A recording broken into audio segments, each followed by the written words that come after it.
ఓం నమ శివాయ అండి. శివానంద లహరి 28వ శ్లోకంలో చక్కగా మనకు స్వామివారు సారూప్య, సామీప్య, సాలోక్య, సాయుజ్య ముక్తుల్ని సాధకులు ఎలా సాధించాలి, దానికి మార్గం ఏంటి అని చెప్పారనమాట. దానికి సంబంధించి ఏ ఏ భక్తులు ఎలా అలాంటి ముక్తుల్ని పొందారు అని చిన్న కథల ద్వారా మనము తెలుసుకుందాం. మనము సాధన చేసి ఈ ఇహలోకంలోనే ఈ 4 రకాల ముక్తుల్ని పొందడానికి ప్రయత్నం చేద్దాం. ఓం నమ శివాయ. అసలు సాలోక్య ముక్తి అంటే ఏంటి అంటే, పరమాత్మ నివసించే ప్రదేశంలో మనము కూడా నివసిస్తున్నాము అనే భావన చెందడమే మనకి సాలోక్య ముక్తి. ఇక సామీప్య ముక్తి అంటే పరమాత్మకి దగ్గరగా ఉన్నాను, పరమాత్మకి నేను పరిచర్యలు చేస్తున్నాను అనే భావనను సామీప్య ముక్తి అనుకుంటాం. ఇంకా సారూప్యం అంటే ఇది చాలా చక్కని అనుభవం అండి. పరమాత్మ యొక్క స్వరూపాన్ని మన మనస్సులోనే నిలుపుకొని ఆయన ఎలాగైతే ఉంటారో అలాగ మేము కూడా ఉన్నాము అని భావన చేయటాన్ని సారూప్య ముక్తి అంటారు. సాయుజ్య ముక్తి అంటే పరమాత్మలో సంపూర్ణంగా కలిసిపోవడాన్ని సాయుజ్య ముక్తి అంటాము. ఇందులో మనకి ఆదిశంకరాచార్యుల వారు వీటన్నిటికి సంబంధించి అంద వీటన్నిటికి సంబంధించి చిన్న చిన్న కథల ద్వారా చెప్పి ఆ తర్వాత సాధకులు దీన్ని ఎలా ప్రయత్నం చేయాలి అని చెప్పారనమాట. ఈ చరాచర సృష్టి అంతా శివమయం అని చెప్తున్నారు. అందుకే చెప్పాడు కదా ప్రహ్లాదుడు, ఏం చెప్పాడు? ఇందుగలడు అందులేడు అన్నది చెప్పాడు కదండి.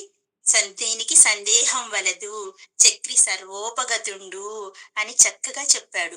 అందుకే ఇందుకలడు అందులేడు అని మనం భగవంతుణ్ణి అనుకోకూడదు. అన్ని చోట్ల ఒకే రకమైన స్వామి అంతా వ్యాపించి ఉంటాడు. చరాచరాత్మక సృష్టి మొత్తం ఆయన అనుభవమే అన్నమాట. దీనికి మనకు సాలోక్య ముక్తి గురించి ఒక చిన్న కథ చెప్పుకుందాం.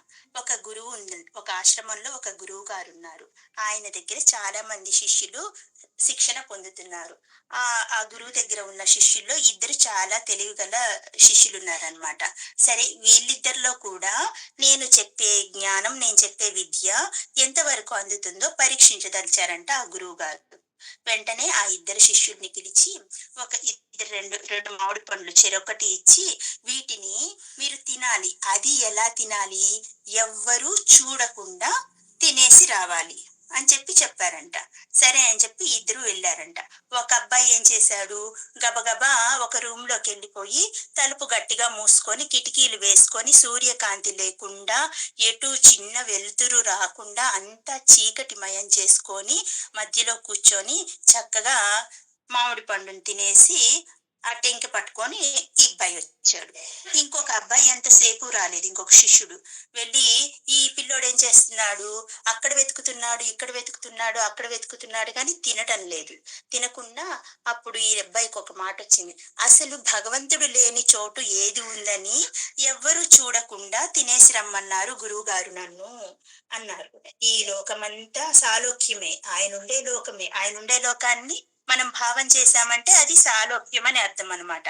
ఆయన ఉండని చోటు ఎక్కడుందని చెప్పి మా గురువు గారు నాకు ఈ పరీక్ష పెట్టారు, కాబట్టి ఆయన ఉండే చోటే లేదు, ఆయన ఉండని చోటు లేదు అని ఈ మామిడి పండుని యథాతథంగా తీసుకొని వెళ్ళి గురువు దగ్గరికి వెళ్ళి ఆయన చేతిలో పెట్టారు. ఈ అబ్బాయి వచ్చేసి, గురువుగారు నేను తినేశాను ఎవరు చూడకుండా అంటే, ఎలా తిన్నావంటే చెప్పాడు. ఇలా రూమ్ లో ఉండి తిన్నాను అని చెప్పాడనమాట. వెంటనే గురువుగారు నవ్వి ఊరుకున్నారు. ఈ అబ్బాయి తీసుకొని వచ్చి చేతిలో పెట్టాడు. ఏంటి నాయనా నువ్వు తీసుకొచ్చి నా చేతిలో పెట్టావు అంటే, గురువు గారు నాకు మీరు ఎవ్వరి చూడని ప్రదేశంలో తినమన్నారు. ఎవ్వరు చూడకుండా పంచభూతాలు లేని ఈ సృష్టి ఉంటుందా? ఆ మహాదేవుడు లేని ఈ సృష్టి ఉంటుందా స్వామి? కాబట్టి నాకు ఎవ్వరు లేని చోటు అంటే ఏది స్ఫురణకి రాలేదు. కాబట్టి ఈ లోకమంతా దేవుడు భగవంతుడు నిండి ఉన్నాడు. కాబట్టి ఇది సాలోక్య లోకం. కాబట్టి నాకు ఎక్కడ ఎవరు చూడని ప్రదేశం నాకు కనిపించలేదు అన్నారు. వెంటనే ఆ శిష్యుడిని మెచ్చుకొని, "నువ్వే ఉత్తమ శిష్యుడివి నాయనా" అని చెప్పారు. ఈ అబ్బాయికి చెప్పాడనమాట. ఆ రూమ్‌లో కూర్చొని అలా తినేసి రావటం, మనం కూడా ఎవ్వరు చూడటం లేదు అని ఏ మంచి పని చేసినా, ఏ చెడు పని చేసినా కానీ దానికి దేవుడే సాక్షి. దేవుడు లేని చోటు లేదు. సాక్షిగా నిలవని ఇది లేదనమాట. కాబట్టి మనం అనుకుంటాం ఎవ్వరు నన్ను చూడటం లేదు. మనం చేసేద్దాము. చీకట్లో ఏం చేసినా, వెలుతురులో ఏం చేసినా అన్నిటికి సాక్షిభూతం ఆ భూతాధిపతి అన్నమాట ఈశ్వరుడు.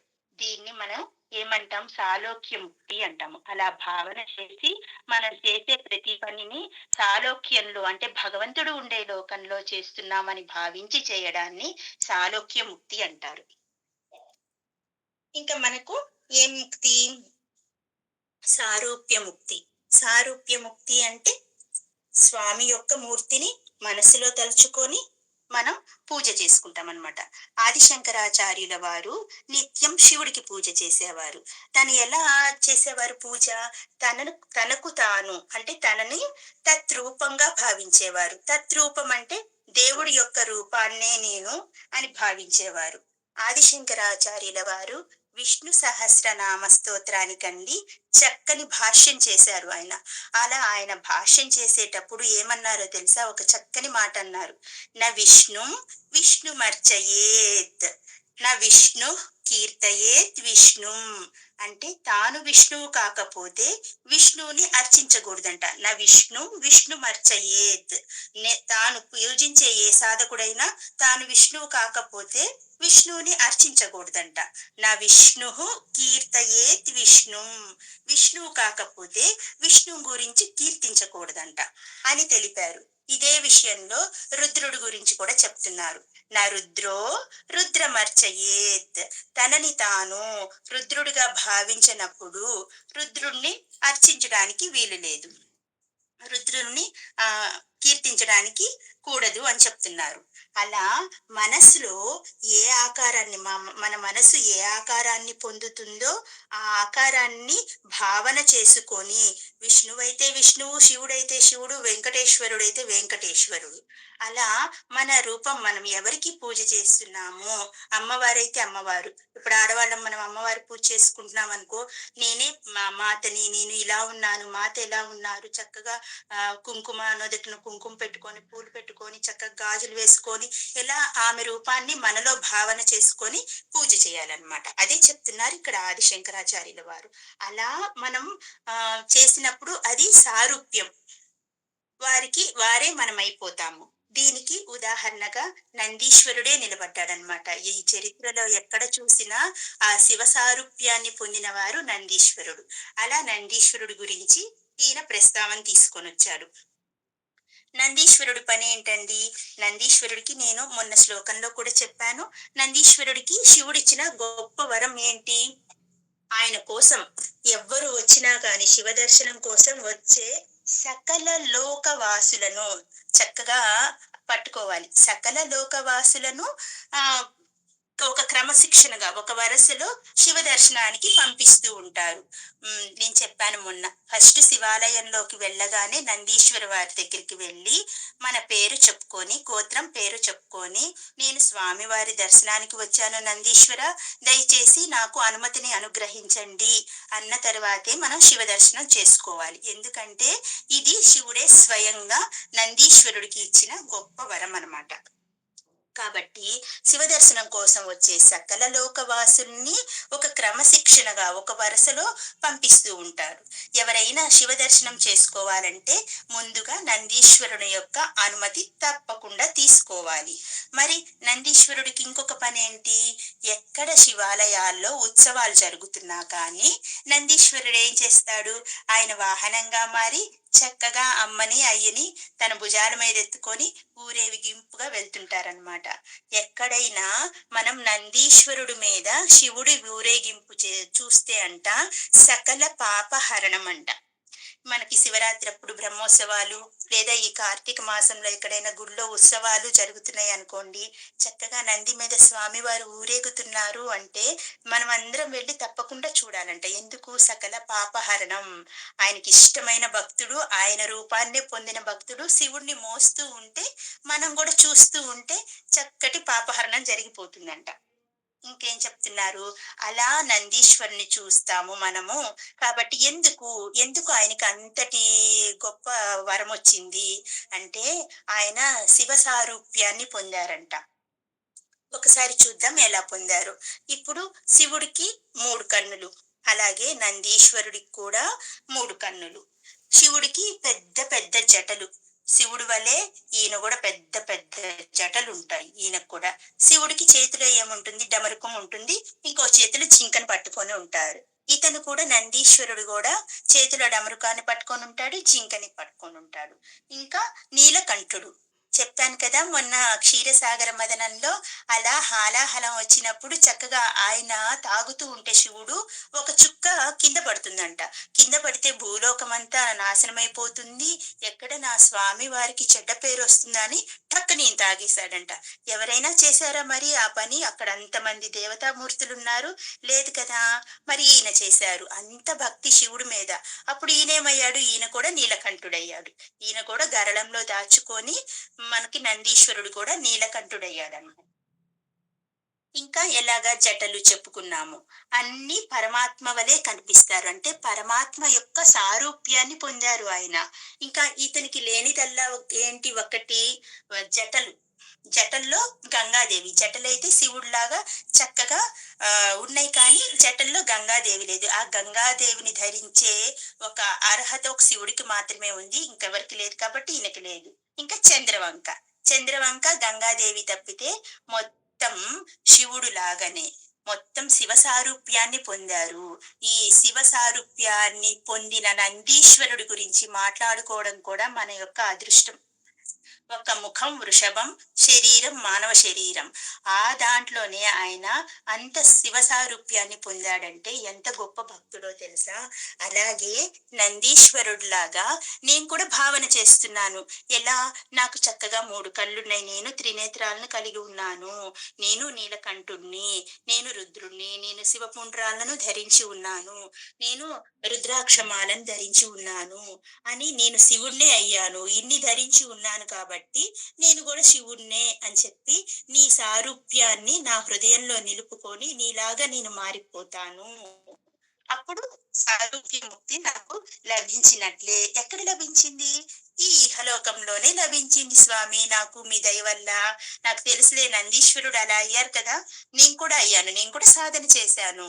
ఒక సాధకుడు ఇలా సాధన చేస్తే తప్పక నువ్విస్తావు సారూప్య ముక్తిని అంటున్నారు. ఇంకేంటి?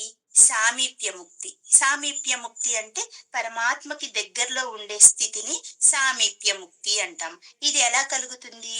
ఇది సంకీర్తనలో కలిగే గొప్ప స్థితి. సంగీతానికి గాని, నృత్యానికి గాని మనకున్న 6 కళల్లో ప్రముఖ స్థానం వాటికే ఉంది. ఎందుకంటే సామవేద ప్రియ రుద్రంలో గూడా వస్తుందండి. సామవేద ప్రియుడు ఈయన.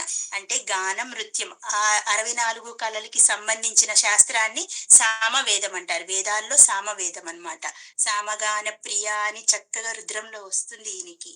అలాగా మన ఇంట్లో చిన్న పిల్లలుంటే తప్పకుండా మీరు గూడా ఈ నృత్యం, సంగీతానికి ప్రాధాన్యత ఇచ్చి నేర్పించండి పిల్లలకి. మన శాస్త్రీయ సంగీత నృత్యాలు. ఇలాగా సంకీర్తనలో కలిగే స్థితిని అంటే ఇది రుద్రుడికి, విష్ణుమూర్తికి ఇద్దరికీ చాలా ఇష్టమైన స్థితి. ఏంటి? సంకీర్తన అనేది. శివ, మహాదేవ, ఓ భవానీపతే అని చెప్పి చక్కగా ఆర్తిగా సంకీర్తన చేస్తున్నారంట. అలా సంకీర్తన చేయటం వల్ల ఏముంటుంది? అయ్యో! ఇక్కడే శివుడున్నాడు. నాకెలాంటి భయము లేదు అని చెప్పి మనకి ధైర్యం వస్తుంది. అప్పుడు ఎలా అనిపిస్తుంది? శివుడికి నేను సామీప్యంలో ఉన్నాను అనిపిస్తుంది. ఇప్పుడు మనం గూడా ఏమైనా మనకి ఆపదొచ్చిందనుకో, ఈశ్వర, పరమేశ్వర అనుకుంటాం. అవునా అండి? ఏదైనా అమంగళం విన్నామనుకోండి ఏమనుకుంటాం? శివ శివ, శివ శివ అనుకుంటాం. ఏదైనా వినకూడని మాటలు వింటే. లేదా పూజ అయిపోయిందనుకోండి, ఏమంటాము? శివార్పణమస్తు అంటాము. ఇలా ఆయన్ని మనం తలుచుకుంటూ ఉండటం వల్ల ఆయన సమీపంలోనే ఉన్నాము అన్న భావన వస్తుంది. నారదుల వారు కూడా ఒక మంచి మాట చెప్పారండి. నారద సూత్రాలు అని ఆయన రచన చేశారు. దానిలో కూడా నారదుడు సంకీర్తనకి ఉన్న గొప్పతనాన్ని నారద సూత్రాల్లో తెలిపారు చక్కగా నారదుల వారు. ఇక మనం ఈ సామీప్య ముక్తి గురించి ఒకసారి తెలుసుకుందాం. ఒక చిన్న కథ ద్వారా తెలుసుకుందాం. ఏంటంటే దారుకావనం పశ్చిమ తీర ప్రాంతంలో దారుకావనం అనే పెద్ద అడవి ఒకటి ఉండేదన్నమాట. ఆ దారుకావనంలో దారుకాసురుడు, దారుకి అనే ఇద్దరు రాక్షసులు ఉండేవారన్నమాట. ఈ దారుకి అనే ఆవిడ ఆ దారకాసురుడికి భార్య. ఈమెంటి గొప్ప పార్వతీదేవి భక్తురాలన్నమాట. ఆమెకి ఎల్లప్పుడూ పూజ చేసి మెప్పిస్తూ ఉంటుంది. అలా ఒకరోజు ఈమె ప్రత్యక్షమైంది. అమ్మవారు ప్రత్యక్షమై ఏం వరం కావాలి అంటే, ఈ వనంలో మేము చక్కగా స్థిరంగా మిమ్మల్ని పూజించుకుంటూ ఇక్కడే ఉండాలి. ఈ దారుకావనం అంతా మాదైపోవాలి అని చెప్పి వరం అడిగింది. సరే, స్వేచ్ఛగా విహరించండి అని వరాన్ని అనుగ్రహించి ఈమె వెళ్ళిపోయింది. కానీ ఈ తీసుకున్న వరాన్ని ఆమె సక్రమంగా ఉపయోగించుకోలేదు. అతని భర్త దారుకుడు. వీళ్ళేం చేశారు? ఆ అడవిలోకి వచ్చే ప్రతి జంతుజాలాన్ని, ప్రతి మనిషిని చక్కగా భక్షించేవాళ్ళు. రాక్షసులు కదా మరి! వాళ్ళకేంటి భక్షణం?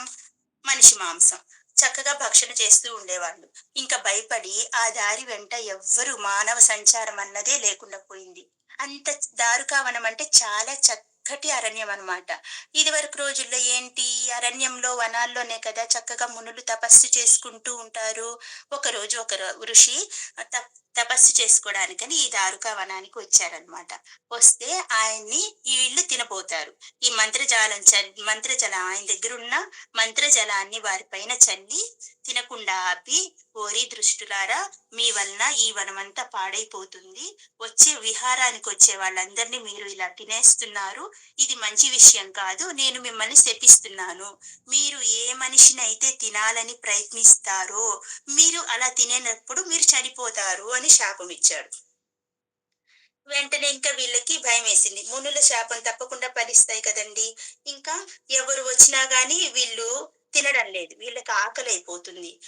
వీళ్ళకసలు రోజు ఆహారమే దొరకటం లేదు. అమ్మో! ఎవరి జోలికన్నా వెళ్ళామనుకో, మనల్ని మేము చచ్చిపోతామని ఆయన శాపం ఇచ్చాడు. మనం చనిపోతామేమో అని ఆలోచించి దుష్టులు గదా మరి! ఒక దుష్ట ఆలోచనొచ్చింది. ఏంటి, ఈ దారుకావనాన్ని ఇలా పెకిలించుకొని వెళ్ళి సముద్ర మధ్యంలో పెట్టుకుందాం. ఎందుకలా అనుకున్నారు? ఈయనేమన్నాడు? ఈ భూమి మీద ఈ దారుకావనంలో ఈ భూమి మీద ఎవ్వరొచ్చినా మీరు తిన్నారంటే చనిపోతారన్నాడు. ఆయన శాపం ఎలా ఉంది? ఎంత సూక్ష్మంగా గ్రహించారో చూడండి. భూమి మీద అన్నారు. అంతేగాని జలంలో చెప్పలేదు గదా! జలంలో అని శపించలేదు కదా! మనం ఈ దారుకావనాన్ని మొత్తం తీసుకెళ్లి సముద్ర మధ్యలో పెట్టుకొని జలచరాలనన్నా తినేసి బతికేద్దామని చెప్పి ఒక దుష్ట ఆలోచన వచ్చింది వీరిద్దరికి. వెంటనే వచ్చిందే తడువుగా ఆ దారుకావనాన్ని మొత్తం పెకలించుకొని తీసుకొని వెళ్ళి పశ్చిమ తీర ప్రాంతంలో ఉన్న సముద్రంలో మధ్యలో పెట్టుకొని, ఆ చక్కగా జలచరాలు ఉంటాయి కదండి, లోపల పాపం జలచరాలు చాలా ఉంటాయి కదా, వాటిని తింటున్నారే గాని అసంతృప్తిగా ఉంది. ఎందుకు? ఈ మనుషుల యొక్క మాంసాన్ని భుజిస్తే గాని వాళ్ళకి సాటిస్ఫాక్షన్ రాదనమాట. కాబట్టి వీళ్ళు అది చూసుకుంటే, అబ్బా! ఎలాంటి పరిస్థితి వచ్చింది మనకి అనుకుంటూ ఉన్నారు. ఒక రోజేమైందంటే, ఒక నావలో వర్తకులందరూ కలిసి వెళ్తున్నారనమాట. వేరే అంటే ఇదివరకు రోజుల్లో పడవ ప్రయాణం ద్వారా వర్తకానికి ఒక దేశం నుంచి ఇంకొక దేశానికి వెళ్ళేవారు. అలా వెళ్తున్నారంట. అలా వెళ్తున్న వారిలో ఒక భక్తుడు, గొప్ప శివ భక్తుడున్నాడంట. పడవ ఎక్కింది మొదలు ఆయన ఎలా ఉన్నాడు? చక్కగా విభూది రేఖల్ని తీసుకొని, చేతిలో మెడలో రుద్రాక్షమాలను తీసుకొని, చేతిలో ఒక రుద్రాక్షమాలను తీసుకొని, చక్కగా భజన చేసుకుంటూ చూడడానికి ముచ్చటగా ఉన్నాడంట. చూడగానే అబ్బా! రుద్రుడిలాగున్నావే అంటాం. అంటే చక్కగా నామాలు పెట్టుకొని ఉన్నామనుకోండి, అలానే అంటాం. ఆయన అలాగే తోస్తున్నాడంట. ఎక్కింది మొదలు ఆయన చేసుకునేదే కాక, జపము, సంకీర్తన ఆయన చేసుకునేదే కాక, వీళ్ళతో గూడా చూపిస్తున్నాడంట. ఏమని? వీళ్ళతో కూడా భజన చేపిస్తున్నారు. ఓం నమ శివాయ, ఓం నమ శివాయ అని పంచాక్షరి మంత్రాన్ని చెప్తున్నాడు. అలాగే తనకి తెలిసిన శివ చరిత్రలోని కథలన్నీ వినిపిస్తున్నాడు. అలా వీరి ప్రయాణం కొనసాగుతూ ఉండగానే సముద్ర మధ్యలోకి కరెక్ట్ గా ఈ దారుకుగా ఉన్న దగ్గరికి వచ్చారనమాట.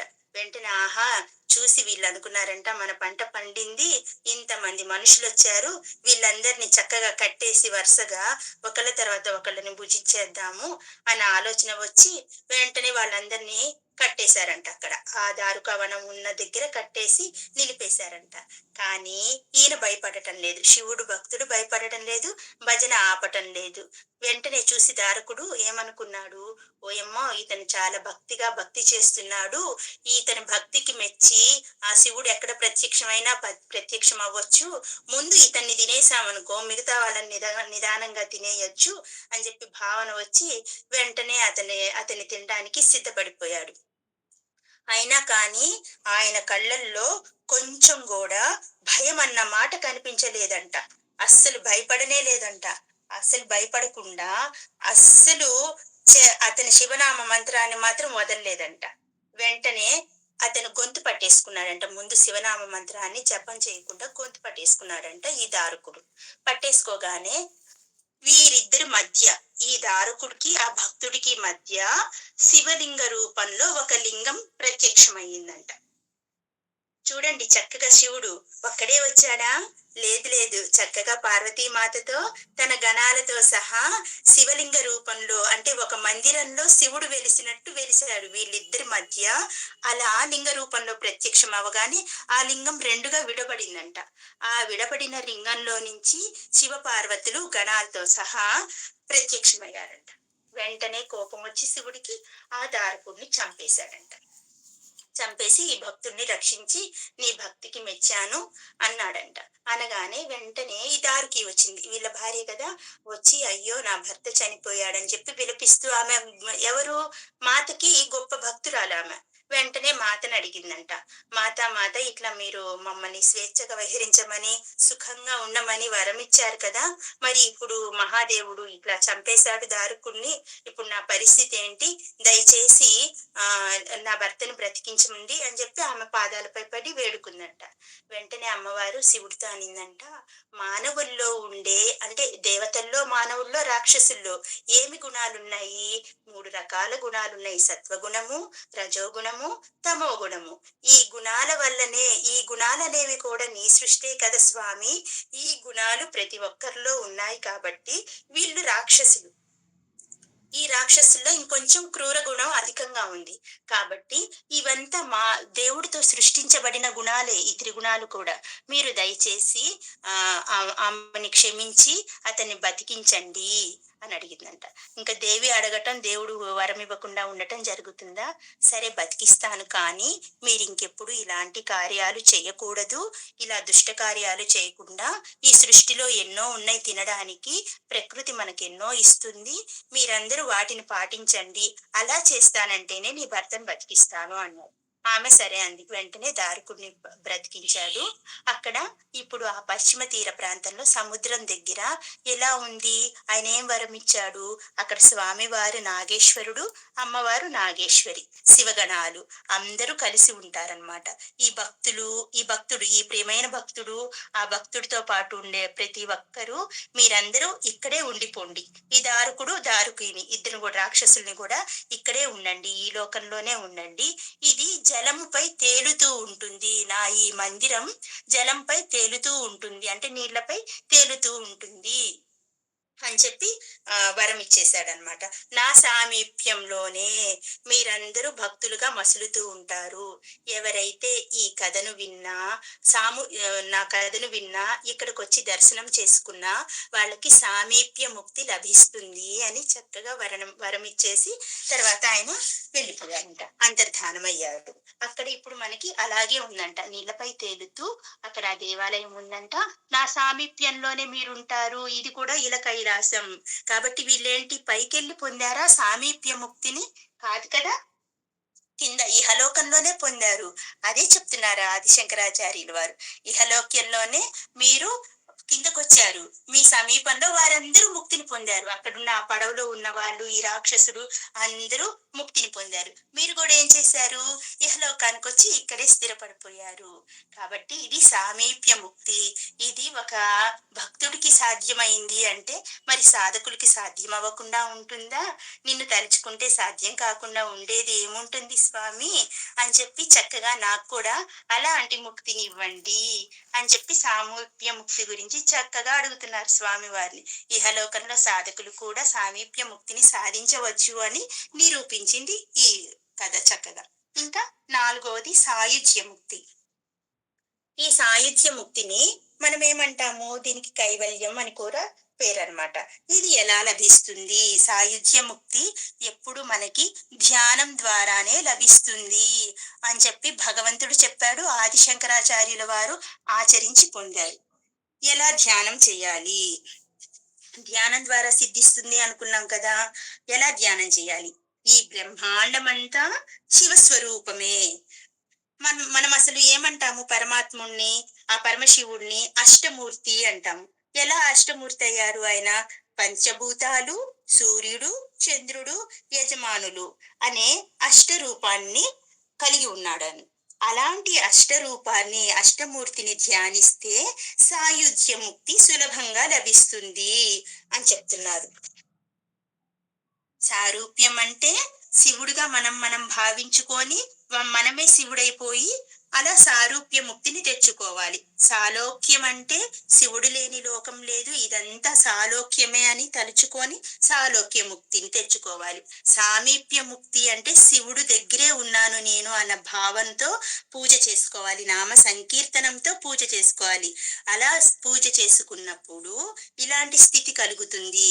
ఈ మూడు స్థితులను భావిస్తూ ధ్యానంలోకి వెళ్ళాలి. అలా ధ్యానించబడేటప్పుడు మనం శివుడి యొక్క అష్టమూర్తిని ధ్యానం చేసుకోవాలంట.